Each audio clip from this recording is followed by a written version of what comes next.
Raleigh and the rest of the Triangle are entering a new phase of entertainment offerings, and it all begins in 2026. In this video, we are pulling back the curtain on the top new entertainment venues that will be opened in 2026. And at the end, we will talk about the developments that are going to completely change the Triangle. Kicking things off are two massive wins for music lovers. First, Raleigh is gearing up to unveil a brand new, completely redesigned Red Hat Amphitheater to make way for the Convention Center expansion. And this isn't just a simple facelift. They are building a whole new venue just one block south of where it is now. The current amphitheater has been an absolute gem, but the new version will have its capacity boosted to 6,500 and a reoriented stage. Originally planned to open in time for the 2026 concert season, unfortunately, it is only showing winter ice skating at the end of 2026 and is targeting a spring 2027 opening for concerts. And speaking of music, let's head over to Dorothea Dix Park. If you've ever been to the Dreamville Festival,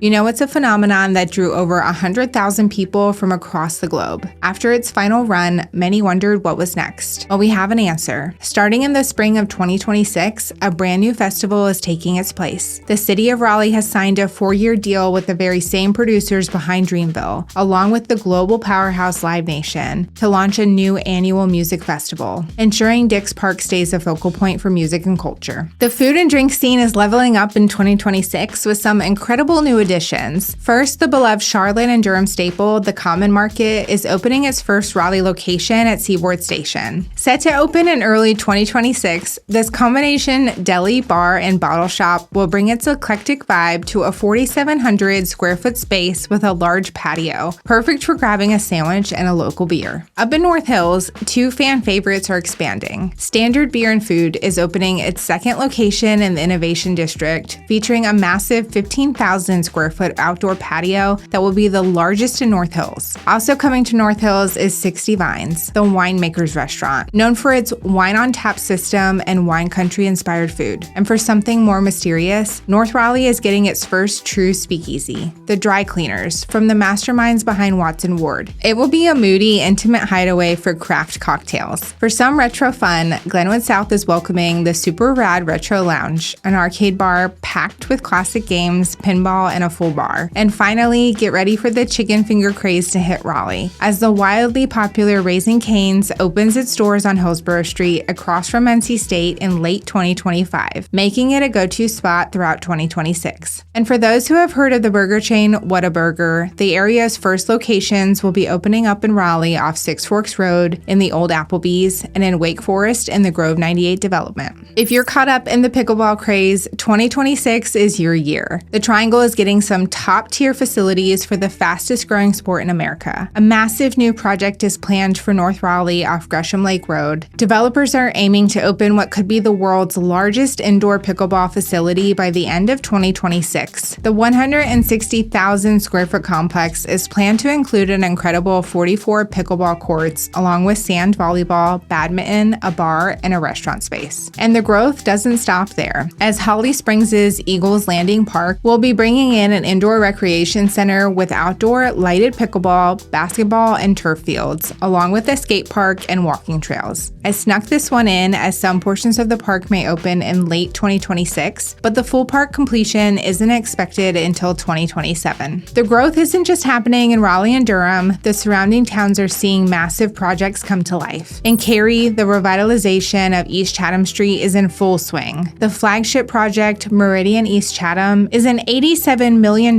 mixed-use development that opened in late 2025, bringing 220 luxury apartments and 8,000 square feet of new retail to the heart of downtown. It's the cornerstone of a broader town strategy that's bringing more density, walkability, and energy to downtown Cary, with other projects like Seasons at Cary and Chatham Street condos also in development. Meanwhile, Fuquay-Varina is getting a major retail boost. A brand new 148,000 square foot Target is scheduled to open in the spring of 2026. This will be the anchor tenant of the new Gold Leaf Crossing Shopping Center that will add up to 800,000 square feet of retail, office, and residential space over the next decade, and it includes an indoor family entertainment center. Downtown Raleigh's Civic Life is getting a massive upgrade set for 2026. The East Civic Tower, the city's new 17-story city hall, will be nearing completion. It will bring city services together into one modern, efficient, and accessible spot, spot, completely revitalizing a key block of downtown. With a striking design inspired by North Carolina's own Mount Airy granite, it's going to be a new architectural landmark for the city. Before we touch on major projects in construction, I hope you can see that our team constantly stays up to date on these major developments so that we can help you find the best things to do in the area and find you the perfect location to live. If you need any help buying or selling a home in the area, we would love to help you. So while 2026 is a huge year for openings, it's also a critical year for construction on several mega projects that will define the next decade. In Northwest Raleigh, you'll see major progress on the Swing, Racket, and Paddle Complex, a world-class sportstainment destination. Though it's now expected to open toward the end of 2026, this massive facility will be taking shape all year. In Apex, the massive 1,100-acre Viridia community will be buzzing with activity. After years of planning, this city within a city will see its first buildings go vertical, with home sales potentially starting late in the year or in early 2027. Over in Pittsboro, the groundwork for Asteria, the storybook living by Disney community, will be well underway. Throughout 2026, we'll see the infrastructure take shape for this 1,500-acre Disney imagined town. And two huge projects for Durham and Raleigh will be deep in construction. A new state-of-the-art downtown Durham YMCA will have started its journey, with construction planned to begin in 2027 for a 2029 opening. And in downtown Raleigh, the North Carolina Museum of History will be in the middle of a transformative multi-year renovation with a grand reopening planned for 2028. We will see the Raleigh Sports and Entertainment District surrounding the Lenovo Center kick off after the college football season ends. This first phase will include new tailgating venues with parking garages, retail and entertainment space that includes a 4,300-seat indoor concert venue, a hotel, apartments, and more. And on a smaller scale, Holly Springs is pitching the idea of having its own sports and entertainment district developed within its popular Ting Park, bringing restaurant and retail spaces to make it a destination beyond just playing sports. Hub RTP, dubbed as the downtown of Research Triangle Park, will continue to take shape and open more and more doors of restaurants and retail spaces. And ending back in downtown, we should see the beginning phases of construction for the Omni Hotel and the Raleigh Convention Center expansion beginning late in the year with a goal of completion in 2028. These two developments will be massive for Raleigh's downtown, continuing its reformation to drastically increase its foot traffic in the Fayetteville district. I hope this gave you an exciting look at what's on the horizon for our amazing area, and make sure you subscribe so that you can be the first to learn all about the new things coming to Raleigh. Thank you for watching.